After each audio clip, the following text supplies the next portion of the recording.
I know a lot of people have noticed it, and I promise you it's bothering me more than it's bothering you. Yesterday, I had a situation where the grave was dug too short, and that propped up the end of the vault up against the end of the grave. And while trying to get that vault to slide down, we moved my equipment without pulling my cables in fear that we might have to remove it and redig the grave. Now, eventually it did slide down that wall and found its way to the other end of the grave where it was undercut a little bit so that vault fit fine. The problem was that took like 2 hours and my cables were at the bottom of that grave, and I would have had to get my equipment back out or try to get them pulled out with the excavator. So in the process of doing all that, I had a knot tied to one of my cables, so those cables got retired. After tossing them out, I realized that we didn't have our order of new cables at the shop yet, so I looked on my truck and I had this old set that's a backup pair just in case I ever need one. I had these cables on my truck as a backup set just in case I ever left my cables were stuck, one of them broke, anything happens to my cables, I'll have an extra set on the truck if I forget to replace them. Now, I got these brand new a few years ago, and I realized that one of them is about 2 inches longer than the other, which results in what you see here today, and I completely forgot about that fact, and I just noticed how unlevel it was. Unfortunately, there's not a way that I can fix that today. The weight of the vault is already down, the weight of the lid's already on the rails. The most I can do is release the slack out of the high side, and that did level it out a little bit better. But that's just a reminder to always take care of your equipment, always check to make sure you have everything. I should have grabbed another set of cables, I should have been paying more attention. When I swung the vault, I should have leveled it better.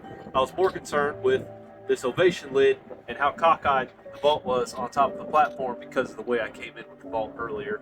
So it's just one of those things. Vaultmen, don't be too hard on yourselves, but try to remember to replace your equipment when needed and cross all your T's, dot your I's. Something like this is no big deal, it's just slightly unlevel. But if you were to say, forget a bolt on your lid carriers that connect the entire housing together, if you forget to replace your connectors that hook the winch to the Ovation rail setup, if you end up out here without those tools, you're going to prevent a family from having the graveside that they think they're going to show up to. So always double check everything you have, everything you need, and make sure you got all the right parts for the job.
you.